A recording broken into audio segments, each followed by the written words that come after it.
What I mean by language gap is the gap between the language that a child's mind is used to using in their everyday life experience and the language that's in the book that they're starting to read with.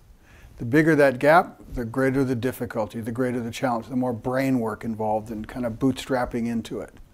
This ranges, by the way, from, for example, the child that grows up in a low-income area in a family whose parents use language in a sloppy or slurry or imprecise or radicalized or over-dramatized. However kids learn to pick up language in their environment, that's the language that they're used to.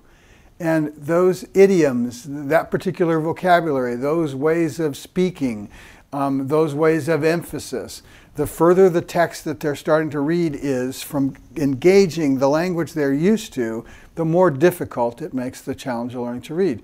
And this is true for variations of English and pidgins and all the other creoles and all the other linguistic variations of the English language, different accents, etc., as it is for different languages. Like a kid that's trying to come in and learn to read English even though they can't speak it yet, right? So the greater the gap between the language that the child's mind's accustomed to and the language that they're being asked to read in their beginning reading text, the more brain work's involved in the child's learning to read. So ideally, we would like to have a stairway into reading that was using the same vocabulary, as close to the same vocabulary as possible, that was using the same idioms and modes of emphasis and story constructs and themes. And the more that all that's relevant to the child's experience, their background experience, their knowledge, their concepts, their vocabulary, then the more easy it's going to be for them to step up into the reading process.